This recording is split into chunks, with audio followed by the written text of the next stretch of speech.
好，国际上面呢，很多人在担心这位领导人的健康状况。他是美国总统拜登，原因是因为前几天不是有人看到他，脸上怎么有个印痕，然后发现说他可能睡觉的时候会有一些呼吸中止的问题，所以必须要带一些仪器，然后呢来调节一下他自己的状况。但现在担心他是因为，哎呀，怎么又怪怪了？好，这一次呢接受直播专访，结果呢话都还没讲完，也不顾人家节目还在进行，还在拍，他突然就站起来了，握完手站起来之后就直接走过去，搞得这个主播其实真的很尴尬。最后呢只好赶紧进广告。但是呢大家就在讲，这样的一个川普能够，这样的一个拜登能够好好来竞选连任，能够跟川普继续选下去吗？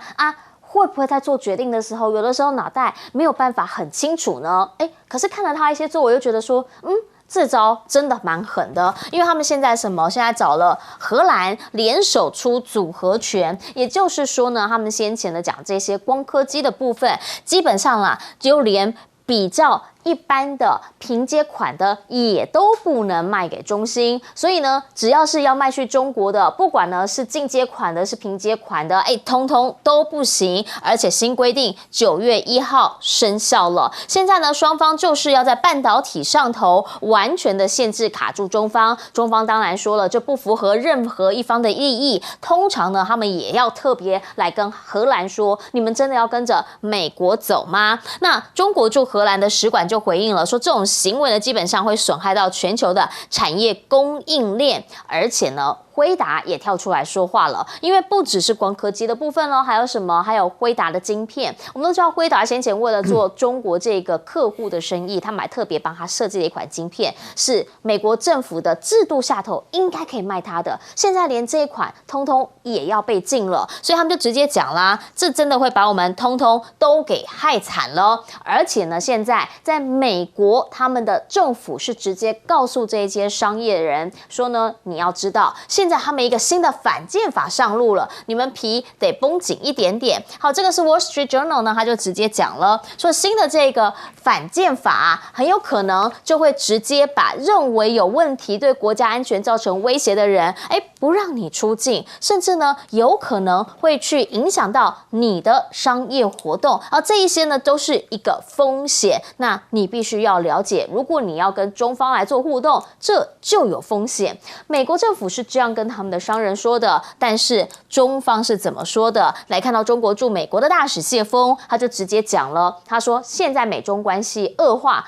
最辛苦的是谁？就是在座的大家，就是做生意的大家，你们首当其冲啊！同时呢，他们也强调了说，希望啦是由商人这一边，好好的来告诉大家要如何来经营好美中关系。你们也是 stakeholder， 也是利益攸关者。而崔天凯这一位前驻美大使呢，他则直接讲，一个巴掌拍不响。其实呢，人文交流可以先行，真的没这么困难。但是中方现在卡死，不愿意进行交流的，则是军方了。好，原因是因为呢，你来看到美国军事首长直接讲啦，说他们要赶紧加快现代化，来因应中国的竞争，怕被中方给超车。但是到底能不能够对话？中方说了，必须取消对李尚福他们国防部长的制裁。美国国防部直接拒绝，说没有这个必要。如果是真的这样的话，那大家就直接对上了。因为最近呢，基本上习近平他很努力在做的是他自己步伐前进的外交。来看到了，现在呢，纽西兰已经来到中方这边访问，接着呢，中东的以色列还有欧洲这里也陆陆续续会有人来。而这回纽西兰的外长就直接讲了，他们其实是非常谨慎的在谈这一些关系的。所以呢，有人说他必谈人权，他认为在重要议题他们会表达，但问题是他们这次来做生意的，带了一个庞大的贸易代表团，所以谨慎的处理，也不想在美中关系当中被选边站。因为呢，基本上他们考虑的还是他们自己的利益关系。以色列则很多人在讲了，说内塔尼亚胡你现在去到中方之后，美国会不会错意呀？而他们则讲了，10月份出发呢，现在很希望能够好好做好的，就是找到更多的机会，因为现在中国在中方的订单是暴增的，甚至呢有热钱开始涌入。同一时间也看到沙国这边呢也开始在中国这边有更多的投资，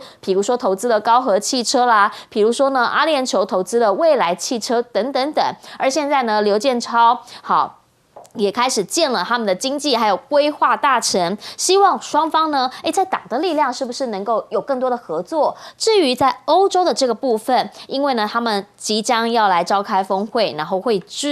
做出一个对华政策。而现在肖兹就直接讲了，他认为啦，企业应该要比国家更应降低对华风险，但是呢，他还是支持继续跟中方来保持一个经贸关系，也就是他们讲的。没有要脱钩，但是必须去风险化。但这一些真的能够让他们跟中方的合作能够找到一个出口吗？请教介大使要怎么样来看？回过头来，这拜登现在又被说，怎么好像又突贼了？所以我记得我以前就提过，我说将来拜登这种突贼的事情啊，闹的笑话不是1个月1次，以后就1个礼拜1次。那再多就每次只要出现在公众场所，他都要出1次，因为事实上他真的这个心智事实上出现了一些很明显的一些症状啦。那现在证明他晚上还要戴那个呼吸器睡觉的话，那真的如果说从美国角度上来看的话，他们的总统是这样的健康状态的话，那是不是一个国安问题呢？而且美国基本上又是一个世界全球性的大国在全球各地区都有他所谓他要保护的利益，也就是说他都有很多他自己的这些干涉的政策所以美国总统的这个健康其实是大家都应该要顾虑的。那其实这个时候应该美国的这个白宫的医生应该出来跟这个面对一下美国，起码美国的民众吧，说明一下拜登的健康情况到底怎么样。不要说适不适合目前的这个工作那么他是不是适合未来再4年再带领美国这个国家那么去面对各种的挑战。因为美国在面对挑战的时候，不只是美国人要承受很多其他国家也要承受所以我们真的是蛮关心他的健康不是从人道或者说美国人角度，还真是关心我们自己的利益呢。他哪一天如果做了一个很奇怪的决定的话，那很可能伤害到别人的。那另外一方面就是说，其实美国即使是布林肯去了1次中国大陆他说我们没有要围堵中国大陆，我们事实上没有要跟中国搞脱钩，可是他用了一个新的名词叫去风险化。是，所以去风险化这个定义到现在还不是很清楚。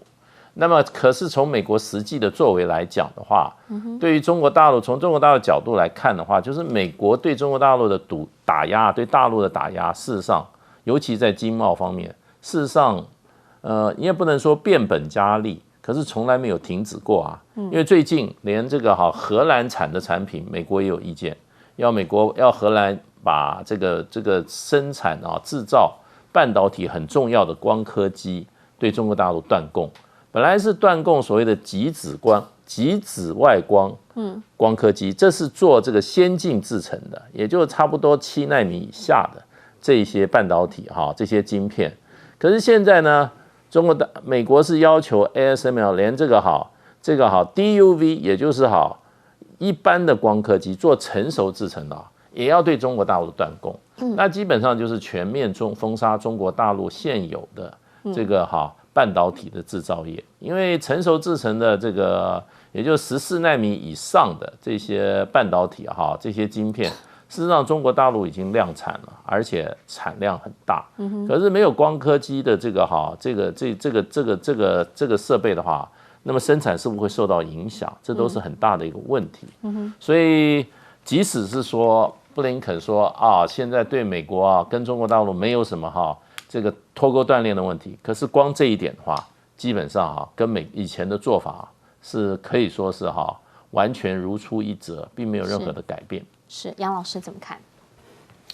我觉得其实现在拜登已经今年号称80岁了，但他的生日是在11月20号，所以他到年底的时候就81岁。是，所以他明年如果选上，就是82岁。82岁再做一任到86岁，以他现在这个健康的状况，真的很让人担忧。我觉得共和党的支持者担忧的程度比民主党支持者更严重。因为看到他已经提名他现任的副总统就是贺锦丽，这位印度与这个非洲裔的混血。那但是呢，过去是做加州的检察长，可是呢，长久以来虽然做参议员，但是他对于国政跟外交真的是非常的这个门外汉啊。你讲话，连这种就是说发表言论，我们看到几次他的出访都没有任何的这个成效。所以现在如果86岁做到82岁做第2任的拜登，他如果真的是心理状况不好的时候，就是贺锦丽。这马上让我想到就是罗斯福。罗斯福我刚刚查了一下哈，其实罗斯福是做了4任的总统。是4任。他第1任、第2任是1933年到1941年。然后呢，1941年他把他的政敌都给那个时候已经爆发欧洲的战争，他把他政敌都压抑，所以呢，他做了这个第3任。到了1944年，他还坚持做第4任，那个时候他才62岁。但是呢，他把那个时候第3任的副总统比较自由主义的这个副总统也压抑下去，找了一个名不见经传，来自于中西部小商人出身的参议员，那就是杜鲁门。听话，没有任何的经验。结果很快的，他在1945年的这个出访回来之后就过去，所以杜鲁门上来，各位还记得吗？他开启了杜鲁门主义，就是冷战。他在这个广岛、长崎丢了原子弹，他放弃中国，然后呢，他打了韩战。所以这样子的一个副总统，真的会造成整个世界的这个转变。我们现在看冷战的发生跟杜鲁门当初的小圈圈的决策是有很重要的关系的。当然还有别的因素。所以这个时候，我们现在看到的拜登，他跟他的贺锦丽，一个是身体的状况，不讲他是不是真的会这个遭遇到不幸，他这个身体的状况的决策的品质都有问题嘛。以他现在的决策品质，我都觉得长久以来你看到有谁是在真正做美国的这种大战略的规划者？是布林肯吗？是苏利文吗？这2个根本就是一个幕僚出身的，对不对？这个小徒弟到现在为止还展现了这样一个态势。但是呢，拜登呢？我觉得拜登的这个思维还是停留在他70年代、80年代做参议员那种美国至上、美国后来结束冷战的这样子一种荣光。他觉得没有办法接受任何国家现在走向一种多极秩序的这种挑战，所以我觉得以他的身体状况共和党人真的会更紧张。那因此呢，明年的这个选举你就看到，如果是这个川普出现那当然川普面临到很大的挑战了。他现在光是这个机密文件就可能会判刑20年以上。那他要如果能够提名DeSantis做他的竞选搭档，这个副总统这种就是搭档的话，我觉得这个声势就会大涨。可是呢，他面临到很多这个司法的问题，所以这也变成同样的一个情况。美国的政治影响到全世界，我觉得够了，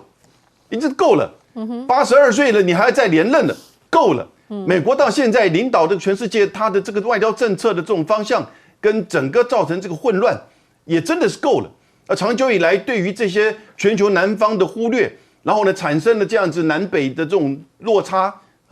然后呢，造成就是整个冷战之后现在的这种各种方面的管制。你现在连这个荷兰跟日本全面的对中国的这种管制，我觉得其实你事实上反而是在制造整个全球化的断裂。这样子的一种情况的发展，事实上会产生整个更严重的全球化，甚至国际贸易、自由贸易的倒退。各个国家现在都在自救了。因此我是觉得美国人应该要了解，拜登如果再寻求连任真的是对不只是美国，但全世界都是一个很大的疑问，甚至是灾难。来，彬哥怎么看？其实大家如果记得的话，布林肯去北京的时候，包括王毅、秦刚，还有甚至就是中国大陆这边，就一直不断的在强调说，你要记得我们去年在 G20 的时候，巴厘岛的会谈我们的内容你要遵守当初你给我们的承诺。我现在终于帮拜登想到一个非常好的借口，我忘了，我不记得了。我有跟你谈过吗？你确定有这件事吗？所以我觉得拜登大可以用这个说法，我没有跟你去过巴厘岛，我有去过吗？直接这样子就可以回应你。那其实说真的啦，我不是故意要笑他，但是他的身体状况真的是让大家很担心因为他会不会完全不记得自己做了什么决策，或是完全忘记了自己应该做出什么样的一个决定呢？所以这个我觉得，当然我们担心也没有用，这是美国人必须要去伤脑筋的事情，因为他们很快就会有总统的一个选举那可是美国去变本加厉的、步步进逼的去压制中国大陆的半导体的发展。当然，对美国来讲，这个是他扼杀中国前进的第一步，他必须要去这样做。那中国大陆当然他自己现在正在全力的想尽办法去研发这些相关的东西，就看他是不是那个能够突破，看在3-5年之内是不是有办法突破。解脱美国的这个封锁，就看中国大陆自己的本事。可是呢，中国大陆这个反间谍法，其实它同样出台还有一个对外关系法，是对。那出来之后，哇，西方媒体又开始说，哇，这样很危险哦，以后他就可以用这些法来办你，又干嘛？我就觉得很奇怪，以前他没有这个法的时候，他是不是一样会办你？他不是一样会弄你吗？所以你们到底在担什么心？而且如果你们真的这么担心的话，那我反过来讲的话。美国有没有拿这种类似反间谍法这种法去弄中国大陆？有吧？你们弄了中国大陆多少次？最近这几年，在美国的华人被抓，然后指控他叛国啦，说他是间谍啊，说他窃取机密文件的有多少？一大堆耶，不是吗？所以为什么你美国可以立这种法，中国大陆为什么不行？我也想不出来他的理由是什么。所以我觉得美国。很喜欢操弄这样的一个反华情绪，但是世界真的会跟着美国走吗？现在看起来情况好像越来越不是这样。好，我们先进一下广告哈，广告回来我们要继续来看看国际关系有哪些重点发展。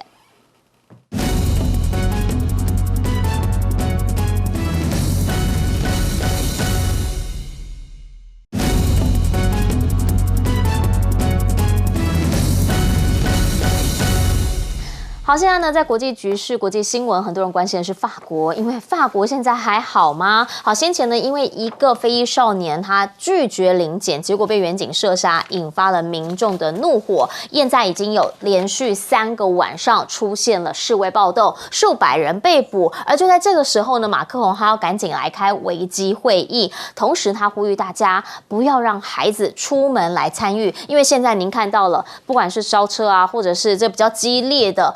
火烧放火的行为，确实在街头上面有出现。昨天晚上逮捕了875个人，而在今天不知道会不会还会让这个怒火延续下去，因为很多人看到了马克宏都这个时候，你还可以去看演唱会，虽然心中呢突然就一把火烧起来了。画面上看到的就是马克宏，他去听谁的歌呢？他其实呢是听这个 Elton 的歌。好，问题来了，外面大家这个怒火这么样的一个猛烈，对你有这么直接激烈的表达抗议，但是你竟然如此不知民间疾苦，还去听带着太太去听大咖的演唱会，所以大家就在问：国家着火了，你是不是完全不在乎，甚至还很开心呢？马克宏呢，现在很多人就在讲了，自己国内的问题必须要解决之外，他对外他自己也开战火了，因为他说了，他认为现在呢，先前这个瓦格纳军团的兵舰，他认为是因为他们内部出现了问题，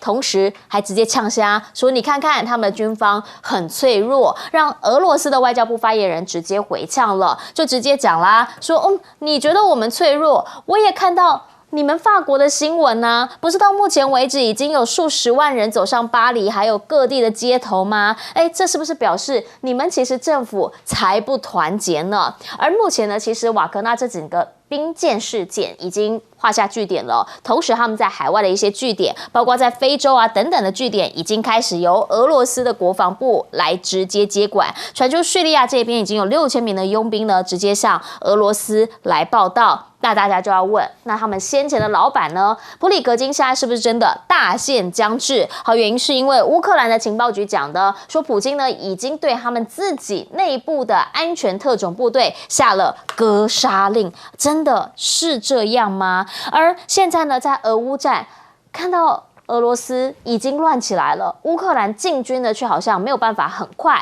华邮的一个报道是说，其实基辅呢现在已经跟美中情局长说，计划要跟俄罗斯来展开谈判。好，所以普京现在是真的有想要谈的意思吗？其实呢，在普京他可能下个月他开始要忙的一件事情是金砖国家的领袖会议，因为呢，在这一回在南非召开，大家要问的是他有没有可能去参加啊？去参加了，会不会真的因此而被国际的法庭给逮捕？另一件事情呢，则是这次的金砖会，很多人要去，继埃及、孟加拉之外，伊索比亚他们也现在要申请加入了，还说呢，希望得到积极的回应。这一次其实还包括哪里？包括中东这边，沙国、阿联酋其实也通通都想要加入。尼加拉瓜也说我们也想去。有一个人你没想到，马克宏也想去。不对啊，你这个金砖峰会你来合适吗？马克宏说他希望以观察员的身份来参加，因为我看你们这一些都是发展中国家，我觉得很有兴趣啊，能不能让我去看看？讲了10天了，没人回他，已读不回。好，同时呢，其实现在呢，也在有人跟巴西来通电话。好，因为呢，大家就开始在讨论说，是不是要让他去？有可能中方会有决定性的影响。好，原因是因为呢，王毅跟巴西在通电话的时候，他就特别提到了，我们两国有责任要把这个金砖的金字招牌插得更亮，让全球的多极化做出贡献。那如果是这样的话，是不是应该要让他来参加呢？那是不是就可以变成金砖另一个里程碑，变成一个活招牌？换句话说，现在在金砖国家谁说了算？好像中方讲话很有分量。回过头来请教介大使，怎么样来看法国现在已经连续3个晚上出现动乱？其实法国这个动乱这次是他连续动乱的又一起新的大动乱。那这次的导火线是一位这个17岁的一个非洲裔的一个少年在南特法国这个西南部一个城市他因为拒绝拦检警察的这个路检，结果呢警察就开枪把他打死了。打死以后就引起了全国性的暴动。本来这个是一个单一事件，为什么一下就引起这个全国性暴动？因为这个大概在烧学校、烧警察局、包围这些政府机构的都是一些年轻人。然后在法国很多地方都同时在进行巴黎之外，马赛、里昂还有图鲁斯这几个大城市全国性的爆发那其实为什么会一件事情就引发了一个连锁性效应其实它背后反映的是法国很深层而且很严重，到目前没有办法解决的结构性的社会矛盾。那所谓的结构性的系统性结构性的社会矛盾是什么呢？就是有关对于主流社会对于移民这个问题现在采取一个比较保守的态度。另外一方面就是在既有的这些过去长期已经进入法国这些移民他们在宗教上的问题，也就是法国是一个天主教国家，可是这里面现在有人保守估计有600万回教徒。那这600万回教徒的话，事实上跟这个天主教的这个传统各方面教义方面，基本上很多有冲突的地方。那这个问题就随着怎么样？随着这个越来越多的新移民，大部分是回教徒，然后呢，不断的在这个挑战法国文化的基本上的元素。法国是讲什么？自由、平等、博爱嘛，对不对？这是法国大革命自由、平等、博爱。可是问题，你碰到了宗教问题，碰到种族问题的话，那你是不是还自由、平等、博爱的起来呢？看起来是不行。因为什么？因为法国现在很多这个极右派的这些法国，所谓就有等于说就像法国的川普式的这种就是说 get America back。问题就是说，现在的美国不是美国了。那他们有这种危机意识，法国一样这些法国主流的这些法国人，现在觉得他们的传统价值、传统的社会结构、传统的这个社会的联系，已经遭受到什么？遭受到什么？遭受到挑战。所以呢，这个保守势力跟什么？跟这些新移民带来的要新观念、新的调试、新的冲击中间就有很大的冲撞。所以呢，现在法国右翼像马克宏，他是走中间路线的那么他几次选举现在跟右翼的所谓的这个法国国家党那个勒蓬那个女士那个是极端排外种族主义的这个政党啊，都已经快分庭抗礼了。所以就法国现在我说就变成它是一个结构性的、一个系统性的社会的对立跟社会的问题，所以造成它现在这个社会非常动荡不安。2018年开始的黄背心运动啊，也是在法国全到处这个开花。现在这次一个非裔的少年被警察击毙就立刻引起全国的这种到处的打砸抢啊。那我觉得这个问题不是马克宏能够解决的。那么这种事情的话，我觉得他只能治标，他不能治本。那么治本的话呢，就要法国本身的这个主流族群要有更大的包容力，要不然呢，法国这种事情会继续不断的发展下去。可是不管怎么样，马克宏他还是得要来面对。好，原因是因为呢，现在他就直接被俄罗斯给呛了。来，杨老师，因为他酸人家说他觉得俄军很脆弱，马上扎哈罗华呛回去说，我还觉得你们今年真的是数十万人走上街头，你们这个才叫不团结吧？这倒是真的了。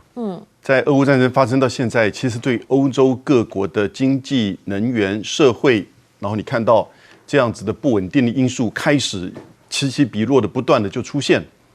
里面深层的因素，平时被压下来的移民的，或者是通膨的，或者是这个种族之间的，都开始在爆发了。所以其实我觉得俄乌战争发生到现在应该要进入到一个定调，也就是说今年的下半年呢，是不是要有一个和谈的机会开始展开？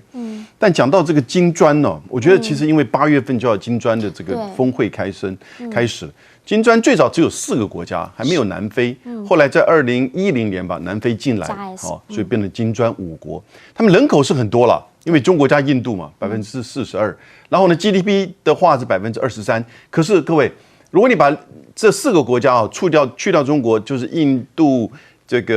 巴西，然后呢南非这些国家，然后呢加起来的 GDP 还不到中国的一半。也就是中国大陆 GDP 是他们剩下的4个国家的这个加起来总和的2倍以上。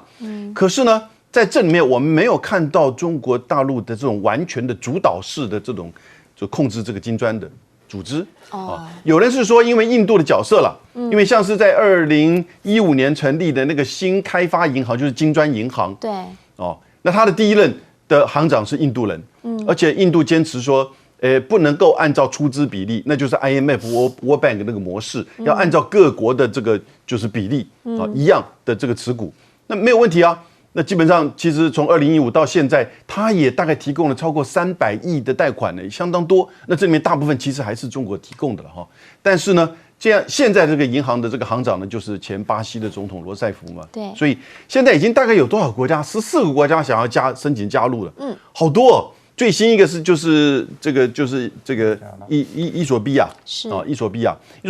它是个内陆国，对不对？那现在法国要去，你要不要让他参加呢？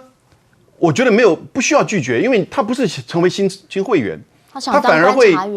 反而会凸显出这个组织在代表的全球南方的它的重要性，然后来自于一个想要寻求战略自主的法国也参与做与会贵宾，我觉得是个很好的。但是议题当然要我们自己控制，而不是他在那边抢占这个媒体的风头。我觉得其实这反而凸显出金砖也不是只限于要排除掉西方国家，因为毕竟其实全球的经济要大家共同多边合作来努力的。是，来彬哥怎么看？我觉得法国的内部这几年一直都是动荡不安的，包括经济的问题，包括种族的问题。那马克宏的解方看起来就是故作镇定，然后向外发展，看起来这样。实际上，你国内正在发生这种暴动的时候，你去参加演唱会，就跟那个潜艇那时候正在失事的时候，那个富豪的儿子也去看演唱会，差不多的意思。好像就是故意装作你不太关心这件事情，或是要把情绪摆开哦。那可是问题是，马克宏的对外发展看起来不是很顺利，因为他之前本来一直想做俄乌之间的调人，他想借这个机会，如果他能够促成谈判的话，好像比较容易让法国在国际地位有所提升，那也为自己获得光环。可是显然俄罗斯跟乌克兰都不买账。那问题是你现在调人做不成，你又去酸俄罗斯，这样子你又去跟俄罗斯结这个仇，不是对法国来讲也没什么好处，也没什么意义嘛。那当然，西方现在很多国家都是想尽办法去酸俄罗斯。由于在普里格金这个事件之后，美国出了这一招最狠，还是说，如果普里格金出来的话，到别的国家我要求引渡。那其实美国这个表面上好像是说，普里格金做了哪一些事情，我要引渡他，我要审判他。可是实际上是干什么？这是催命符。这在告诉普丁啊，你敢放了普里格金吗？美国也一样啊，虽然一边在抗中，但同时他也要谈合作。但是拜登最近有一些行程上的反应跟动作，其实每次好像几乎都会 Q 一下，因为实在太多了。这一次的画面是说，他在接受电视台的专访的时候，突然间广告还没有结束，他就站起来走了。今天要是我们来宾，我们突然站起来走了，我可就尴尬了。那主持人赶快很尴尬，华勒斯就很傻眼，只好说：“哎呀，观众不要走开，总统不知道为什么走了，待会儿马上会回来哦。”所以呢，28号他才刚口误说，普京正在输掉伊拉克战争。那所以大家很担心啊，他是不是能够胜任，继续还要选总统这样的职位呢？更何况接下来还要跟中国大陆继续交手啊。其中叶伦财政部长一直放消息说7月初要访中，要跟北京建立联系关系。尽管美中两国之间存在分歧，还是要建立联系啊，但是却没有细节，没有日期。大陆方面只有回应说，双方就各层级对话会保持交流，但会不会去，什么时候去？还有后续还有哪些合作，真的是都是问号，都没有具体的答案哦。所以当中国要求取消制裁啊，换军事对话的时候，美国国防部长甚至还很直接，五角大厦发言人直接说，奥斯汀现在就已经可以跟中国对等的官员沟通了，不需要解除制裁这么硬，然后甚至进一步也说，如果好莱坞啊还抗中抗到好莱坞去，你们要接受北京的一些审查，你就不要来接受美国的帮助，还蛮无限上纲的哦。所以当中国大陆是不是有递橄榄枝这件事情要做一些交流，可是一个巴掌拍不响。马凯说的是前联合国的安理会主席，常常有一些重量级的分析，他说啊，除非美国承认自己在全球化的过程当中面临的问题是自己造成的，否则他就很难采取必须的补救措施，因为现在的做法都是什么？都是怪中国大陆的错嘛所以他的整个全球贸易逆差不降反升。那么美国驻美大使谢峰说，中美关系恶化，最惨的当然是工商界首当其冲喽。大陆的前驻美大使崔天凯也说，中国已经表达正式意愿了，但是一个巴掌是拍不响的，呼吁人文交流可以先行，没有那么难。所以《金融时报》的报道分析标题告诉大家，中国的商业魅力攻势能不能够缓解在美国的紧张局势呢？是一个问号。所以夏季达沃斯会议上面，李强曾经脱稿演出讲了一段话他说有一个施耐德电机的 CEO 跟他见面，跟他说，他有取个中文名字，所以叫李强不要叫他老外，要叫他老乡所以还邀请其他的企业家到中国走一走，让中国能够更被认识，都成为大家的老乡。那么在这些跟中国各个伸出善意的元首跟合作的触角里，刚刚教授也提到了，跟各国各种合作可多的呢。来看看光是新华社盛赞纽西兰总理最近这个到中国去访问的行程里，签下了非常多合作事项，甚至也被盛赞说不盲目附和反美论调，做出符合本国利益的选择，所以合作案当然非常的多，从经贸啦各方面的交流都是如此。而且大陆也对中非贸易指数发表了公布的数字，说22年来进出口值翻倍，超过20倍，已经是中非经贸的新里程碑。这是在新华社的头版报纸里面所告诉大家的讯息。而中东也是订单暴增，热钱涌向很多独角兽企业所以包括汽车投资5-6亿啦，阿联酋投资汽车11亿美元，双方交流很多啊。比亚迪也在巴西设厂啊，巴西总统跟鲁拉会见比亚迪的副总裁里科。是阿根廷也一样，央行批准境内开设人民币银行账户等等，所以中国大陆是在跟所有世界其他国家展开这个合作的各种触角。那么相对于美国，现在反而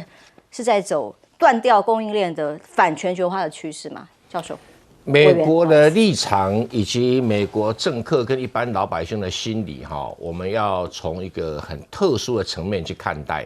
就是在中国大陆刚改革开放有所谓的比较清楚的 GDP 统计的时候，1989年中国大陆的 GDP 人均300块美元，比印度340块美元还来得少。整个国家的 GDP 只有3000多亿美元。可经过这几十年的发展，到了去年，它已经突破了18万亿美元的 GDP， 人均已经到了15000块，很快的就会突破2万块，到达发达国家的最低标准。那只要过这个标准，很快就人民币一升值，很快就会到3万美元人均，就会超过美国了。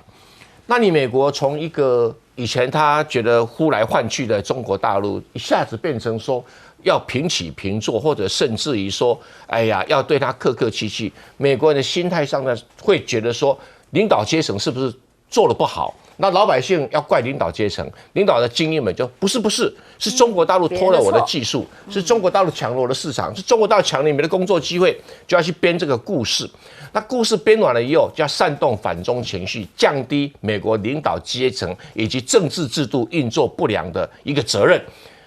那就是最有名的修昔底德陷阱就出现了。那短期内会不会消失？不会的，美国人这种心态短期内不会改变，不像纽西兰。很多国家都已经能够接受中国崛起的事实，也能够接受中国日渐富裕的一个事实，甚至也能够接受说很多国际会议里面中国你坐席位，这都能够接受了。但是美国能不能接受？美国不能接受。虽然拜登已经开始小跑步去见了这个习近平，可是作为位置上面，他还要想当老大。这种心理上的差距哦，没有个一代两代人哦，是很难调整的。可是，在这个很长的过程里面，虽然有马凯硕不断用客观数据告诉你这个不行，那里不行，可是对美国人来讲说，我今天如果没有拿一个小刀割割你中国，明天没有拿个棍子打打你中国，后天呢如果没有偷袭你一下，限制这个限制那个，他心情上无法平复，矛盾会重重啊！怎么我以前几十年来，我的侦察机、我的舰队都在台湾海峡横行走来走去，怎么一下子有人跑出来敢来拦截我啊？对他来讲是心理挫折感的非常非常的严重，有时候不理性的反击的力道也蛮厉害的哈。所以比如说明明他要找叶伦去跟中国大陆借钱，比如说我要跟帅大将军借钱，我会客客气气，将军啊，晚上吃个饭啊，你要不要喝点凉水啊？借我一点钱啊。可美国策略不是，他的老大的阴影还在。他派叶伦去借钱，要么1000亿、2000亿、3000亿，在行前的时候，他就要开始，半导体不准卖啊 ，AI 晶片不准卖，然后这个不能，要跟中国大陆限制，这个打压中国的卡脖子，那用意何在？等到叶伦借到钱了以后，他就这里放松一点，那里放松一点，他的策略是这样子的。举个很简单的例子嘛，前段时间告诉三星啊、什么台积电啊，在不能给中国大陆代工什么，一下子说那后面1年因为什么？哎呀，布林肯可以去了，哎呀，那看到没有结果，好吧，在别的地方再限制一下，他在玩这种游戏对吧？有点像黑道在卖兄弟茶那种感觉哈。可是这个没有办法，中国必须要在未来很长的时间里面对这么一个高度不理性的美国，然后美国会发生什么事情，永远不知道，因为表面上美国是政党政治的轮替，可是政党政治在这种斗争的现象底下，出现了所谓的雅典民主政治堕落症，就选上来的领导人素质越来越差。然后选上的领导人为了要煽动选民拿选票，甚至竞选金额越来越高，然后就要去不断的去攫取金钱，这种恶性循环底下，他没有办法做出一个对国家有利或者对全世界有利的一个政策方案。那这个对任何国家来讲都是个危机，因为它体量那么大它体量那么大，中国会受影响，小国家影响会更大所以你要知道说，他对台湾很多态度也是这种不理性的行为底下的后果之一。我言妙语说是黑道在卖兄弟茶，是中美关系现在沟通的方式。而是真的，叶伦，你看现在今天已经7月1号了，一直传出来说我7月初要访中，叶伦接下来还有商务部的相关官员要去，但其实双方现在都完全没有具体的时间，还有到底什么时候启程，没有人知道。他这个行为不只是功夫茶了，这是外交谈判筹码里面的一个无本生意了。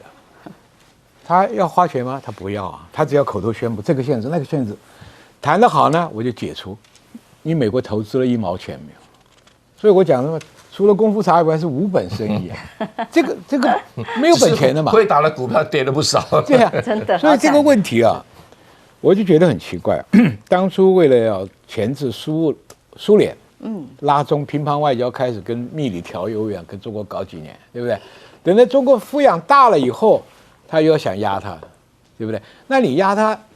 一个国家政府为了自己国家的利益去跟人家外交的这个互动啊，或者是制裁啊，或者是交换啊，这是正常。但是我就很讶异，美国老百姓啊，怎么现在居然很大的一个比例是反中的？以前我接触的美国朋友地区的老百姓里面，台湾跟泰兰都搞不清楚哎。那反中怎么会搞？后来我才发现，他政府是有意，再加上媒体泼脏水，从那个大纪元里面就一天到晚报个中国的什么拐卖人口啦，什么卖器官啦，什么西藏怎么压迫了，新疆怎么压迫，很多是虚无缥缈、没有根据的这个报道。现在在美国的媒体界里面大量提供材料，就造成美国政府跟美国民众一起来抗中，所以中国会面临这个压力比较大。通常国家玩自己的手法，像当年我们早年50年代、60年代，美国为了要行说苏联的这个邪恶，那简直是讲的也是很不堪的。所以这个东西会造成战争的底气，我认为这很不好。这个你看，拜登事后布林肯吃了亏，吃了瘪，恼羞成怒，又开始讲。密利也是没办法沟通，见不到李尚福，也讲了，对不对？所以这些事儿，先喝个水好了，将军。是讲到激动处，就这个言语都差了啊。教授怎么看啊？其实刚刚您就提到了，其实中国大陆跟其他国家各种的多边贸易关系跟贸易的协助的组织，台湾其实现在真的是相对孤立。看到一比较下来，不管中东、非洲、纽西兰这些，都告诉大家，中美的对抗里头，其实中国更正在找其他的出路，来对于美国的这种围堵来找出出路。所以我还是要看这个美中关系，感觉想要合作啊，因为他们前面太剑拔弩张了。所以现在不管是布林肯访中，叶伦要访中，现在连说他们叫国防部奥斯汀也想要重新恢复复谈。问题李尚福的制裁没有取消，谈不了。他又说不用啊，他不用了，谈不了。好，那这样子他们合作是真或是假？其实我觉得马凯硕讲的东西还蛮中肯的，他认为美中还是要去合作，还是要去谈。但是美国犯了许多错误，因为其实马凯硕的论点，他当然是比较亲中啊。但有人说他的论点对中国也太瑰丽了 ，rosy 啊，你认为他的太理想化。但他讲的一点没错的是，他认为美国在全球化下，他犯了很多错误，也让这个全球化带给他们自己国家国力的一些影响。包括第一个，他说第一个错误是什么？是美国让他1%的人口享受全球化的福利，但是让底层50%的享受全球化带来的什么灾难伤害。所以你看，现在很多城市啊，像旧金山，我不知道你看网络上，我前阵子去旧金山，这个游民啊。毒虫很多，是它市区它downtown整个都是非常的有点萧条，但当然以大城市来讲，它整体经济也受到全球化，特别是底层民众受到全球化的反扑很严重。第二个错误，马凯硕讲的，他说本来美国应该是加强政府的能力还有权力，但是他们在不断的在共和党、民主党在讲大政府、小政府这个不断的在 debate 在辩论的时候，特别是共和党，他很讨厌大政府，他认为政府不要干预。问题是马凯硕认为说，你政府就要做出相对应的作为，让人民有钱呐、福利呀。问题是美国人不想要这样做，这是他第二个错误。第三个错误，他说最大的错误就是让1%的有钱人，美国1%有钱人占据了99%的什么资源财富，然后这有钱人就掌控了政治。所以马凯硕说，民主政治跟金权政治最大差别是，民主政治应该是民有、民治、民享。可是美国人那些有钱人拿到权力之后，他是为自己服务，他不断内生性让自己的巩固，所以美国的贫富差距扩大，美国有钱人占据了这个所有的政治资源，川普的再起，这些都是美国人在全球化还有所谓的这个资源集中化下造成的一个问题。所以马凯硕讲说，那美中怎么样去结合，怎样去合作？你要抛开这些东西啊，让全球化真的能带来。说美中唯一的就是要有共识，而且利益上的共识。什么样利益上的共识？就是以人民的福祉为优先，而不是以政客或是金权的福祉为优先。假如中国大陆习近平以人民的福祉为优先，美国在拜登或者接下来2024，我不知道是谁啦，他能以美国人民的福祉为优先，而且用这个做共同的利益不是以意识形态。也不是以盟邦，也不是以安全，而是以人民的共同利益福祉为优先。中美有可能合作，它在气候议题、在经贸议题、甚至在许多红线议题避免战争，这就是人民的福祉嘛。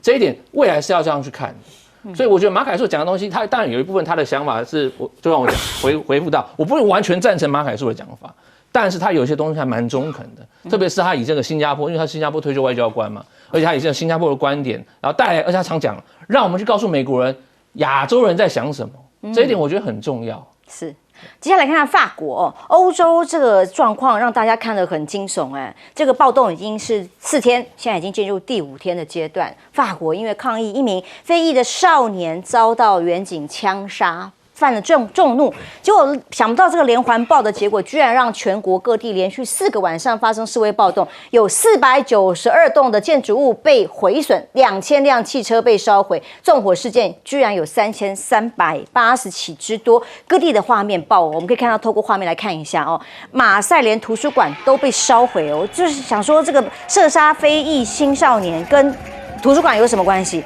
结果就开始这个暴动，抢商店啦，各种的暴力画面啊，商家被掠夺啦，网友惊呼：天哪，这居然是法国，不可思议！这不是叙利亚，不是伊拉克，也不是阿富汗这样的画面居然就出现在法国这样一个先进国家，发生什么事？而且为了这个法国混乱其中还发生甚至有所谓帮派嚣张对空鸣枪的画面，说是已经宣称占领街道，被说居然连帮派在街头开枪的画面，我们透过画面看到，他就是这个连环的在街头上用这个枪支来宣示，告诉大家说他们已经控制了多少力量影响街道啊等等占据，几乎是个完全暴动的状态啊。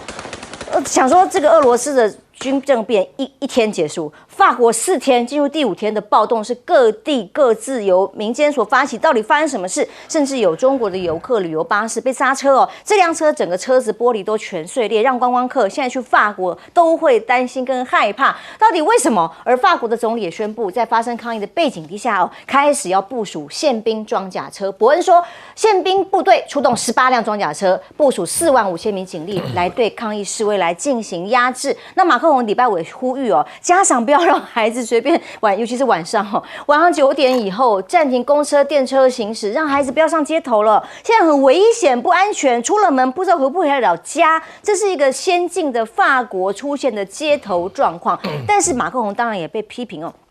暴动发生的隔天，他居然去听演唱会。看看这个画面，这个画面因为在流传出来了之后，就引起了这个法国民众很多的抗议，各界痛斥马克龙说：“天哪，我们国家内部动乱成这样，都在暴动了啊！你搞不清楚状况，还去听演唱会，你这么悠闲嘛？”这个是来自于英国《独立报》的报道，立刻当然引起了很多的民众的愤怒，甚至一起去攻击他。那欧洲国会的议员玛丽亚尼说：“法国失火，马克龙宁可去帮 Air Jordan。”鼓掌啦，让他们觉得很生气。而马克龙把大规模的骚扰归咎于所谓电子游戏大规模的暴动和不良的教养造成了这些事件。谈到了这个暴力的年轻人的时候呢，让一些生活在街头电子游戏让他们陶醉，把这个原因归咎在这里之后，当然也让民意很多媒体的监督沸腾所以法国现在目前负债是为什么3兆欧元，已经创了纪录。经济问题恐怕才是这一场暴动很关键的原因。整个 GDP 的占比近欧盟目标2倍，让非裔的少年之死变成这个怒气大爆发，说是一个经济底层的大暴动，是因为这样吗？那当然美国背后又没有角色就好像俄罗斯的这个战事内部的暴动，大家都会往这里想一样美国是不是有背后煽风点火的可能性呢？根据相关报道布林肯就说，美国30号重新加入联合国教科文组织，就表示美国缺席教科文组织是因为让中国制定了人工智慧规则，现在赶快要回来了。而法国外交部因为拒绝联合国的人权高专，所以去指责法国警察种族歧视让双方也有一些火药味尤其对法国执法机关的系统性种族主义歧视，任何指控都是毫无根据的，来对抗美国对他们的所谓人权的挑剔跟指责。而大陆的微博上面疯传叫什么？叫做阴谋论。这种事情照理说在美国很常见可是这样的事情发生在法国几率不高，会有这么大的反应是什么？很多微博上面的大陆朋友认为，这是什么人在推动啊？阴谋论啊！法国跟中国走得近了啊，就 CIA 不会让法国有好果子吃啊！小马哥加油啊，唱反调啊，要撑住啊，等等。可是法国骚乱，美国捣蛋嘛，等等，如何？那在无论如何，最近的确马克宏跟中国的关系相对的亲近，包括访华受到高规格礼遇，积极争取参加金砖国家峰会，也反对北约在东京开设办事处。还说欧洲不应该成为美国的追随者，甚至有美国的政界对法国巴黎银行要准备参与的中国数字人民币这个项目也是表达支持哦。可是大家很难想象说，委员，法国虽然这个暴动持续还在进行当中还没有要停止这到底发生了什么事？没事啊，隔2天就没事啊。为什么？因为法国就是一个体质虚弱又肌肉发达的一个国家。怎么体质虚弱？你看看这10年来，他发起了多少街头抗议活动啊！前一段时间呢，为了退休年龄从62岁延到65岁，就全国大暴动，抗议不？可是没多久就息下来了。再更往前一点，有一个卡车司机为了一个燃料费上涨，发起全部的抗议等等，能源价格上涨受不了了。那现在这个非洲的情形应该是热闹有余。什么热闹有余呢？因为它比较局部，比较没有全国性。但虽然是主要的抗议声量是来自于说，因为整个社会是像范围还蛮大的耶。对，还好啦，你比上一次那个差多了啦他第一个是因为有个非裔的少年这个开车，然后警察要临检，然后起冲突，被警察开枪打死。这个在美国好像是每天都发生的事对，在美国还觉得美国警察很伟大的，但在法国很少，而且非洲裔的人就是黑人，别讲非洲裔，黑人的人口在法国不到5%，不到5%，不到200万人那他大部分是来自于这个以前非洲的殖民地阿尔及利亚，那少部分来自以前在加勒比海的殖民地，所以这样构成法国的这个殖民历史的一部分。那这些人当然在工作机会啦，在教养各方面都会比较有少一点的资源，待遇比较差，所以难免会比较没有办法去正入一个轨道，一直在社会边缘里面活动这是法国的社会问题，他也没办法解决那不管谁当总统，真的没办法解决那再加上法国这段时间因为俄乌战争经济这个不好那个不好在前段时间更早的时候，马克龙还配合美国的抗中反中跟中国大陆经济这个不来往那个不来往，就搞得自己浑身是伤那现在幡然悔悟我觉得要开始跟所有人合作跟美国合作，跟中国大陆合作等等，去截取它最大的经济利益，把整个 GDP 上来改善。它现在负债虽然刚才讲起来好像很耸动听闻，有3兆欧元的负债，但是负债比例是110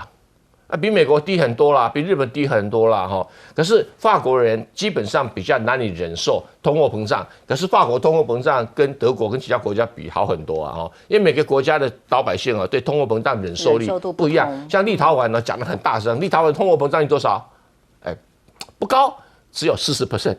通货膨胀这么高40%，可老百姓觉得还可以对不对？所以每个国家的忍受状况不一样。至于有没有美国像很多网民说美国在后面操作，故意修理你马克宏有也不会有什么太大效果了所以我认为应该影响不大。那马克宏这个时候去看演唱会，当然会被修理那就是很正常的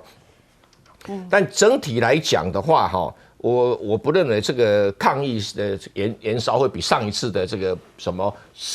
62岁退休金的问题还要来得严重。但是法国的体质这么样的虚弱，可是因为它的政治体制还是相当的坚固，所以我才说它是一个肌肉发达，而且经常感冒，而且重感冒的一个国家。委员觉得好像稀松平常，正常很快会结束，但当看在台湾观众的眼里，可能觉得哇很惊吓休息一下，马上回来。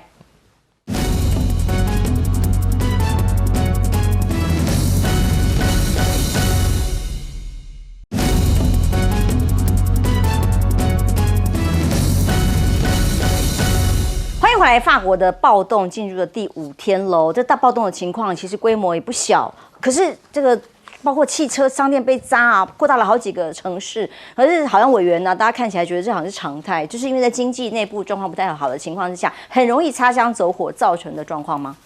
其实刚才委员讲的没错，这个法国人喜欢上街头，这个不是新闻这是我们讲从他早期法国大革命的时候，那巴士底监狱，他们民性、自由、平等，对不对？博爱就是跟你冲了，对不对？路易16把抓去砍头，对不对？你自肥啊！你们看我们过得不好，就把你抓去砍头。所以其实这一次这个非裔少年他是年轻人很快我们看到很多年轻人，所以马克龙说，小朋友不要上街啊，管好。然后最主要是什么？打了太多电动那个 CS 啊，那个网络的射击游戏 CS， 你打太多，可能吗？我倒觉得第一个，他们每个不同族群对于自己不满的议题，都会上来可以抗议一下。我们看好了，2018年黄背心运动啊，就是因为油价突然高涨，卡车司机不爽啊，罢工是有全国响应。为什么？你一夕之间给你涨20%的油料，很惊人啊！油价谁吃得消啊？年轻人吃不消，而且马克龙你当初上台的时候，你标榜是走中间他的复兴党，他后来成立一个复兴党，是属于中间路线，但是他也是靠左边那个左派人支持他才上台，所以你没有照顾这个弱势族群，你给他强力的往这个所谓资本主义有钱人靠拢的时候，第一个黄背心运动就是非常标准的劳工对你的执政不满啊。第二个，2023年今年初1月到3月我们刚才也讲到了，马克龙跳过国会审查，他什么？强制改你的年金对，要你们这个工作多勤奋一点，从62岁提到64岁，你多工作几年，我才给你这个退休金啊！想想看，谁上来抗议？老年人，这个比较 senior 的，他说：“你怎么可以叫我多工作？”我们也有提高但没有人什么反应。我们台湾人是希望我们能多做一点，日本人更厉害，他70岁民性不同。对，日本人你看70岁还在开计程车对不对？台湾人我们现在提倡什么银发工作权什么？对，巴黎法国人不一样，他们重视什么？休闲，重视家庭，浪漫主义情怀。你叫他多做几年，他跟你拼了。所以今年年初1月到3月，多少人？快300万人出来跟你抗议啊，跟你翻桌啊！哇，这个不得了！马克龙现在焦头烂额。今年这个非裔少数族群、年轻人又形成一个议题。这其实跟美国这个所谓的 Black Lives Matter。这个抗议活动有一点点的对接，其实他们网络上可能会有一些的所谓什么互相的联系、互相的煽动。那当然跟这个美国后来成立这个6月节，巴黎人觉得，美国人可以在纪念这个少数，那我们也可以，来做一点这个。所以休息一下，马上回来。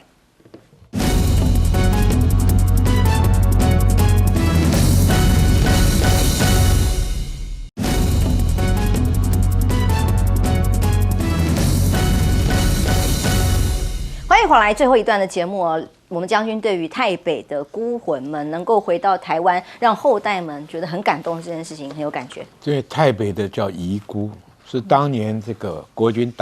从云南撤退就到了台北，那个时候很惨了，在翻山越岭去了台北，在台北怎么样过日子呢？他就扮演的是佣兵，佣兵是给谁呢？帮泰国打仗啊，泰国政府才承认他有身份。没有帮太皇打过仗的，你就没有身份。没有身份，这些遗孤在泰国永远是2等、3等国民。你看啊，我去台北之前，那个时候我在发战士授田证，他那个时候3个将军有2个将军回了台北。